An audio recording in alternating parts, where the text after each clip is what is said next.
Film की शुरुआत Los Angeles के पुलिस डिपार्टमेंट को दिखाते हुए शुरू होती है।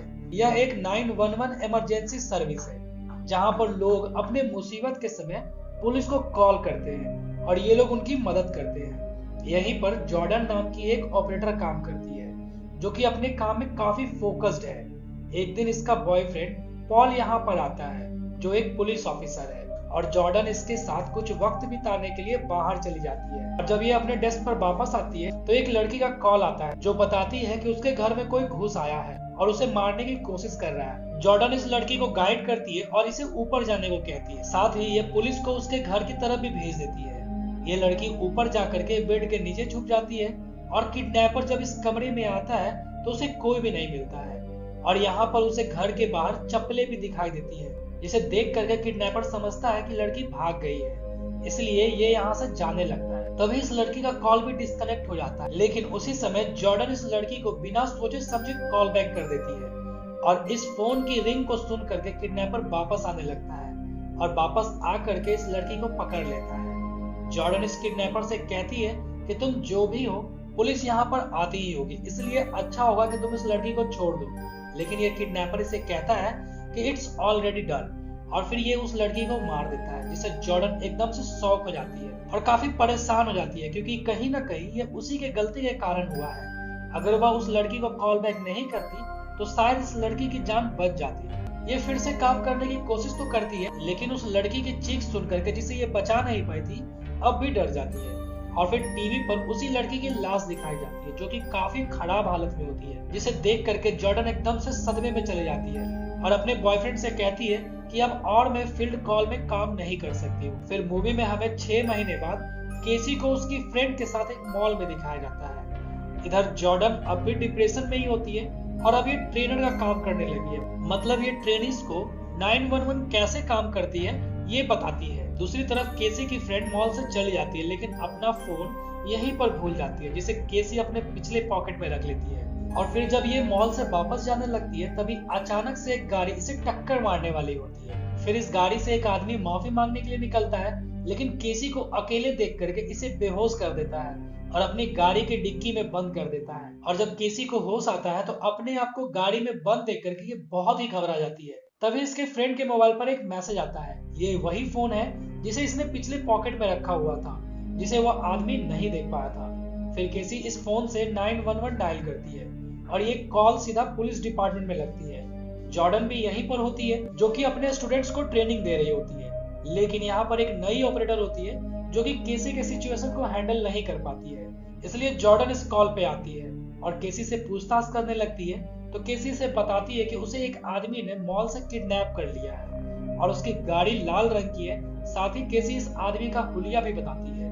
जॉर्डन तुरंत पुलिस को इस गाड़ी को ढूंढने के लिए भेज देती है, साथ ही इसके लोकेशन को भी ट्रैक करने की कोशिश करती है, लेकिन इस मोबाइल में जीपीएस नहीं होती, इसलिए वह इसका एग्जैक्ट लोकेशन नहीं पता कर पाती है। इधर किडनैपर अपने गाड़ी में बहुत ही लाउड म्यूजिक सुन रहा होता है, इसलिए केसी और जॉर्डन की बात ये नहीं सुन पाता है। फिर जॉर्डन केसी को गाड़ी की पिछली लाइट को तोड़ करके अपने हाथ से इशारा करने को कहती है। केसी ऐसा ही करती है और केसी के इशारे को पीछे की गाड़ी में एक औरत देख भी लेती है। फिर ये औरत 911 पर तुरंत कॉल करके इस रोड का पता बताती है, लेकिन पुलिस वाले इसे रोकते इससे पहले ही ये अपनी गाड़ी को आगे करके किडनैपर की गाड़ी के पैरेलल कर देती है, जिसे देख करके यह किडनैपर अपने गाड़ी को दूसरे रास्ते पर मोड़ लेता है। अब केसी जॉर्डन को बताती है कि गाड़ी में पेंट्स रखे हुए हैं, तो जॉर्डन इसे कहती है कि तुम इस पेंट को रास्ते पर गिराओ जिससे पुलिस तुम्हें ढूंढ सके। केसी फिर से ऐसा करती है लेकिन पुलिस तो नहीं, लेकिन एक दूसरा आदमी यह देख लेता है और अनजाने में ये किडनैपर को बताता है कि तुम्हारी गाड़ी से पेंट गिर रहा है। लेकिन यहाँ पर किडनैपर के रिएक्शन को देख करके इस आदमी को इस किडनैपर पे शक हो जाता है। फिर किडनैपर गाड़ी को एक ब्रिज के नीचे ला करके रोकता है, लेकिन केसी अपने फोन को छुपा करके एक स्क्रू ड्राइवर ले लेती है ताकि किडनैपर को ये मार सके। और जब किडनैपर डिक्की खोलता है तो इससे स्क्रू ड्राइवर छीन करके इसे डराने लगता है। अब किडनैपर क्लोरोफॉर्म की बोतल लेकर के इसे बेहोश करने वाला होता है, लेकिन तभी वो आदमी जिसे किडनैपर पे शक हो गया था यहाँ पर आ जाता है। ये किडनैपर इस आदमी से कहता है कि सब कुछ ठीक है और इस आदमी को यहाँ से जाने के लिए कहता है। केसी यहाँ पर कुछ भी नहीं बोल पाती है क्योंकि किडनैपर ने उसके चेहरे पर स्क्रू ड्राइवर रखा होता है। फिर यह आदमी यहाँ से जाने लगता है, लेकिन वो समझ जाता है कि कुछ तो गड़बड़ है और ये 911 को कॉल करने लगता है। तभी किडनैपर इस पर एक शॉवेल से हमला कर देता है और फिर इसे मार देता है। लेकिन इस जद्दोजहद में क्लोरोफॉर्म की बोतल इसे टूट जाती है, जिसे किडनैपर यहीं पर फेंक देता है। यहाँ पर किडनैपर की हरकतों को देख करके साथ ही साथ हमें ये भी समझ में आ जाता है कि यह मेंटली सिक है, और फिर वह गाड़ी बदल करके इस आदमी और केसी को लेकर के यहाँ से निकल जाता है। तभी पुलिस यहाँ पर पहुंचती है, लेकिन यहाँ केवल किडनैपर की खाली गाड़ी होती है और इन्हें यहाँ पर कोई सबूत भी नहीं मिल पाता। जॉर्डन अभी भी लाइन पे होती है और केसी इसको बताती है कि किडनैपर ने गाड़ी बदल ली है जो कि काले रंग की है और किडनैपर ने एक आदमी को भी मार दिया है। यहाँ पर एक शॉवेल भी होता है, जिसे देख करके केसी घबरा करके रोने लगती है, क्योंकि उसे अब लगने लगा है कि किडनैपर इसे भी मार देगा। तभी अचानक से यह आदमी उड़ जाता है और जोर जोर से चीखने चिल्लाने लगता है। इसके चीखने की आवाज को किडनैपर भी सुन लेता है और गाड़ी के डिक्की को खोल करके इस आदमी को वह मार देता है। इधर पुलिस तहकीकात कर रही होती है कि तभी उसे माइकल की क्लोरोफॉर्म की टूटी हुई बोतल मिल जाती है। जॉर्डन इधर अब केसी को उस मरे हुए आदमी के पर्स से उसका नाम बताने को कहती है ताकि ये लोग उसे ढूंढ सके। केसी इसके पर्स को निकाल करके बताती है कि इसका नाम एलन है और जॉर्डन उसी समय उसके नाम से उसकी गाड़ी का नंबर निकाल लेती है और फिर पुलिस को उस गाड़ी के पीछे भेज देती है। अब किडनैपर अपनी गाड़ी को एक गैस स्टेशन पे रोकता है और खुद ही गैस भरने लगता है। तभी केसी गाड़ी के सीट से निकल करके यहाँ एक आदमी को बताने की कोशिश करने लगती है कि उसे किडनैप कर लिया गया है। लेकिन यह आदमी केसी को देखता इससे पहले ही माइकल टीवी पर इसकी न्यूज सुन लेता है, जिसे देख करके ये घबरा जाता है और ये चाकू दिखा करके माइकल को रोकने की कोशिश करता है ताकि केसी को बचा सके। लेकिन माइकल यहाँ पर इस आदमी पर ही पेट्रोल छिड़क देता है और फिर आग लगा देता है। इधर पुलिस को क्लोरोफॉर्म की बोतल पे लगे फिंगरप्रिंट से किडनैपर का नाम, फोटो के साथ साथ उसका एड्रेस भी मिल जाता है। दरअसल इस किडनैपर का नाम माइकल होता है, इसीलिए पुलिस अब माइकल के घर पर पहुंच जाती है। लेकिन यहाँ पर माइकल की पत्नी होती है जो कि इससे कहती है कि माइकल ऐसा कभी भी नहीं कर सकता है। तभी पुलिस को माइकल के ऑफिस में उसके बचपन की फोटोज दिखती है जिनमें माइकल अपनी बहन के साथ होता है। यहाँ पर पुलिस को थोड़ा थोड़ा क्लू मिल जाता है कि माइकल ऐसा क्यों कर रहा है, लेकिन ये कंफर्म नहीं होता है। दूसरी तरफ माइकल केसी को लेकर के एक सुनसान जगह पे आता है और देखता है कि केसी के पास एक फोन है और ये केसी के मुंह को दबा करके फोन पर सुनने की कोशिश करने लगता है। अब जॉर्डन के पास फिर से वही सिचुएशन आ जाता है जो कि इसके पास मूवी के शुरुआत में आई थी, लेकिन इस बार ये काफी सोच समझ करके माइकल से कहती है कि हमें तुम्हारा नाम और पता मालूम है और पुलिस कभी भी यहाँ पर आती ही होगी, इसलिए तुम केसी को छोड़ दो। लेकिन माइकल इसे कहता है इट्स ऑलरेडी डन और फोन डिस्कनेक्ट कर देता है। माइकल की ये बात सुनकर के जॉर्डन समझ जाती है कि पहले जिस लड़की को किडनैपर ने मारा था वह कोई और नहीं बल्कि माइकल ही था। इससे ये काफी परेशान हो जाती है क्योंकि एक बार फिर से ये किसी लड़की को नहीं बचा पाई है और इसे ये भी मालूम नहीं है कि माइकल केसी के साथ क्या करने वाला है। इधर पुलिस को माइकल की अपनी बहन के साथ एक तस्वीर मिलती है जिसमें एक छोटा सा घर होता है। तो माइकल की पत्नी बताती है कि यह घर अभी भी है और फिर पुलिस इस घर में पहुंच करके यहाँ की तलाशी लेने लगती है, लेकिन यहाँ पर कोई भी नहीं होता है। दूसरी तरफ माइकल अब केसी को स्ट्रेचर में बांध करके उसे टॉर्चर करने लगता है और इसके बालों को धो करके काटने लगता है कि तभी केसी इसकी आंखों पर एक स्प्रे छिड़क देती है और यहाँ से भागने लगती है, लेकिन माइकल इसे फिर से पकड़ लेता है। इधर जॉर्डन काफी परेशान होती है और ये केसी की रिकॉर्डिंग सुन रही होती है ताकि इसे कोई क्लू मिल सके। तभी रिकॉर्डिंग में जब माइकल इससे बात कर रहा था तो इसे किसी चीज के टकराने की आवाज सुनाई देती है, लेकिन यह आवाज क्लियर नहीं होती है। फिर जॉर्डन माइकल के उसी पुराने घर के पास आती है और सर्च करने लगती है।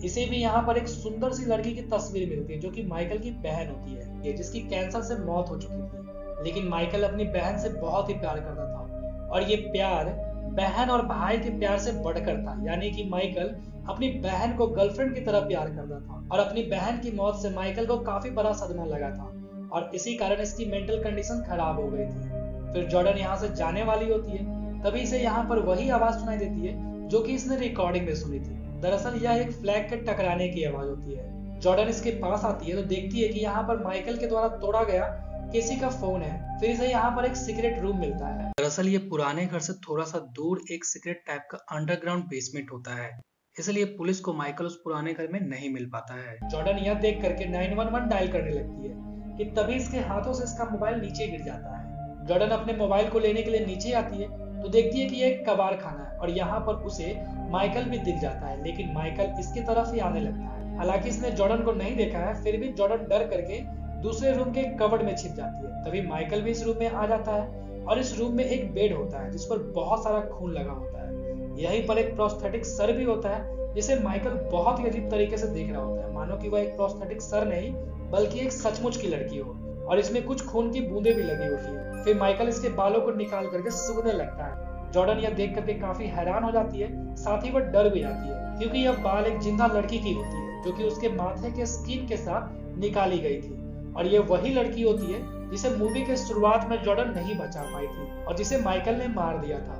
फिर माइकल अचानक से पगला जाता है और इस बाल को फ्रिज में रख देता है जहां पर पहले से ही बहुत सारी लड़कियों के उसके सर के स्किन के साथ बाल रखी होती है। यानी कि माइकल जो कि अपनी बहन से गर्लफ्रेंड की तरह प्यार करता था, वह दोबारा प्रोस्थेटिक से अपने बहन के शरीर को बनाने की कोशिश कर रहा है। चूंकि इसकी बहन की मौत कैंसर से हुई थी जिसके कारण इसके बाल कीमोथेरेपी के कारण चले गए थे, इसलिए माइकल चाहता है कि इसकी बहन के बाल जो है वो बिल्कुल असली लड़की की तरह रहे और इसलिए माइकल सिर्फ उन लड़कियों को चुनता है जिनके बाल इसकी बहन की तरह होते हैं और इसीलिए उन सारे लड़कियों को मार करके उसके बाल को उसके सर के स्किन के साथ ही ये निकाल लेता है। और यहाँ पर केसी के साथ भी ये यही करने वाला है। माइकल इस कबर्ड की तरफ आने लगता है जिसमें उसकी बहन के कपड़े रखे होते हैं। यहाँ पर जॉर्डन भी छुपी होती है। जॉर्डन की सांसें एकदम से रुक जाती है क्योंकि अगर माइकल जॉर्डन को देख लेता है तो जॉर्डन इसे मार देगा, लेकिन माइकल इसे बिना देखे ही प्रोस्थेटिक सर को गुस्से से फेंक करके यहाँ से चला जाता है। अब माइकल केसी के पास आता है तो केसी से कहती है कि मुझे मार दो,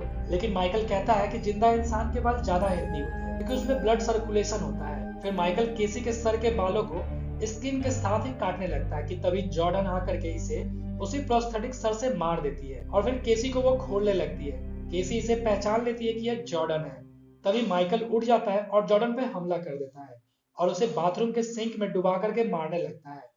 जॉर्डन की सांसें लगभग रुक ही चुकी होती है कि तभी केसी पीछे से आकर के चाकू से माइकल को घायल कर देती है और यहाँ से ये दोनों भागने लगते हैं। केसी तो बाहर आ जाती है लेकिन जॉर्डन को माइकल पकड़ लेता है, लेकिन जॉर्डन भी किसी तरह से इसे धक्का देकर के यहाँ से बाहर निकल जाती है। माइकल भी बाहर आ जाता है लेकिन केसी फिर से एक कैंची को माइकल के पीठ में घुसा देती है। फिर जॉर्डन इसे धक्का देकर के वापस उसी रूम में ढकेल देती है। जॉर्डन फिर से 911 को कॉल करने लगती है, तभी केसी इसे रोक देती है और फिर ये दोनों माइकल को मोटे मोटे जंजीरों से उसी स्ट्रेचर पे बांध देते हैं। माइकल बेहोश होता है और जब इसको होश आता है तो जॉर्डन इसे कहती है कि तुम्हें मेरी बात सुननी चाहिए थी। माइकल इसे कहता है कि तुम ऐसा नहीं कर सकती क्योंकि तुम सिर्फ एक ऑपरेटर हो और पुलिस यहाँ पर आती ही होगी। तभी जॉर्डन कहती है कि पुलिस को किसने बुलाया, मैंने तो नहीं बुलाया।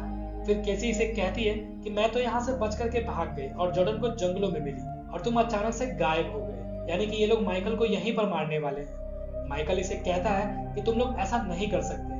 तभी जॉर्डन बोलती है कि इट्स ऑलरेडी डन और ये बोल करके दरवाजा बंद कर देती है, यानी कि इसे यहीं पर मरने के लिए छोड़ देती है। और इसी सीन के साथ दोस्तों आज की ये मूवी यहीं पर खत्म हो जाती है। Thank you for watching.